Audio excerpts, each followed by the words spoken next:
영문학에 있어 버지니아 울프는 뛰어난 여성 작가로 인정받고 있습니다.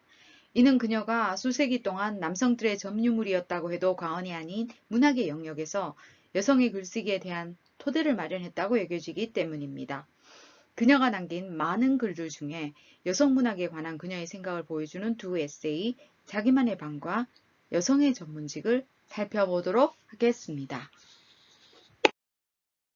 자기만의 방은 여성과 소설을 주제로 캠브리지 여학생들에게 한 연설문을 기반으로 쓰여진 글입니다. 자기만의 방은 교육과 부의 축적, 재산 소유의 기회가 박탈되어 온 여성의 처지에서 글을 쓴다는 것이 어떤 의미이며 어떤 글을 또 어떻게 써야 할지에 대해 진지하게 논하고 있습니다. 울프가 캠브리지에서 연설한 해는 영국에서 처음으로 모든 성인 여성에게 온전한 투표권이 인정받은 해이기도 합니다. 자기만의 방에서 울프는 그 점을 여성을 둘러싼 주요한 하나의 변화로 언급하고 있습니다. 무엇보다 자기만의 방에서 제일 유명한 구절은 아마도 여자가 돈과 구체적으로 1년에 5,000파운드라고 액수를 울프가 언급하고 있는데요. 자기만의 방이 있어야 소설을 쓸 수 있다고 주장하고 있는 부분입니다.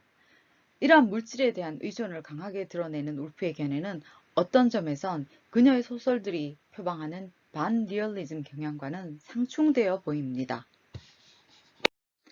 여기에 대해 제인 골드만은 울프에게 있어 문학은 공중에 떠 있는 것처럼 보이는 거미줄 같은 것이다 라고 주장하고 있습니다.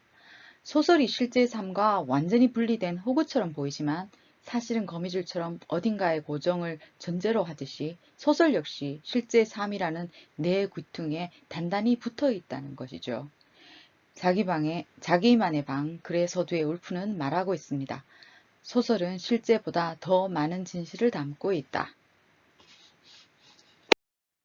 울프가 말하는 자기만의 방이란 어떤 방일까요?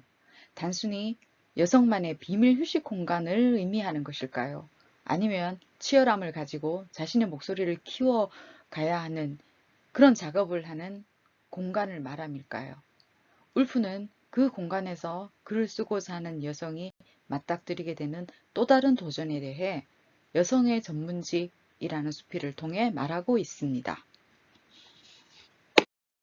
여성의 전문직은 울프가 1931년 여성참여협회에서 낭독했던 연설문입니다. 여기서 여성이 다른 모든 직업보다 글쓰기를 쉽게 시작할 수 있었던 연유에 대해 울프는 다음과 같이 설명하고 있습니다. 글쓰기는 평판도 좋고 무해한 직업입니다. 글을 끼적인다고 해서 가족의 평화가 깨어지는 것도 아니니까요.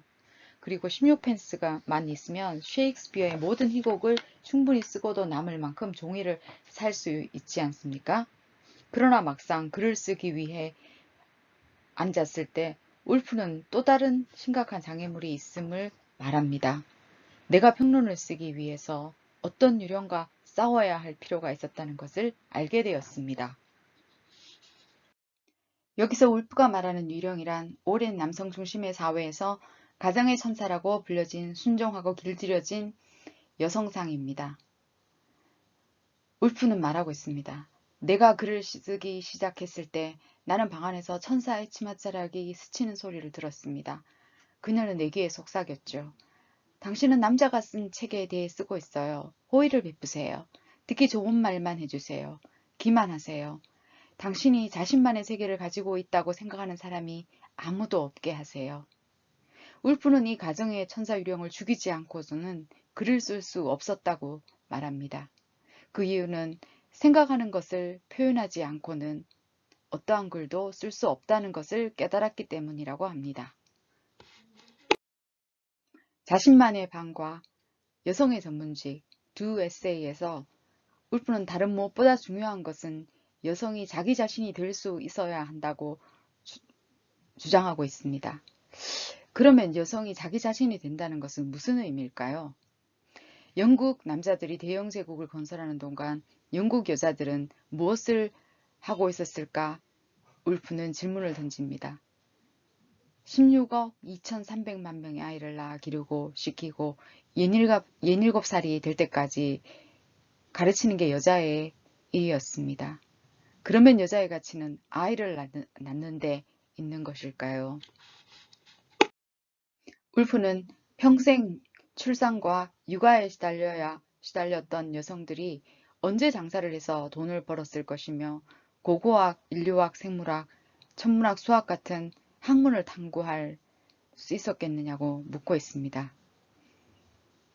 그리고 만약 셰익스피어와 같은 재능을 가진 그의 여동생이 태어났었다 치더라도 그녀는 아마 글 한 줄을 남기지 못하고 아이를 출산하다가 죽었을 것이라고 상상합니다.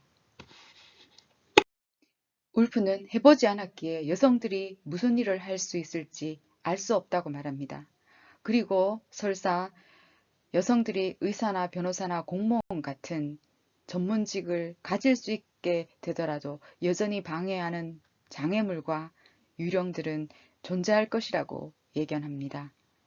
20세기 초에 쓰여진 것을 감안할 때 울프 에세이는 매우 선구적입니다. 여성의 전문직에 관한 연설을 마치며 울프는 여성들이 일정한 수익과 자기만의 방을 가지는 것은 단지 시작에 불과하다고 말하고 있습니다. 그 방은 아직 텅 비어 있기 때문입니다. 어떻게 가구를 갖추고 방을 꾸미고 나누어 써야 할지, 그러면 어떤 조건으로 방을 나누어 써야 할지에 대한 질문을 울프는 남겨놓고 있습니다.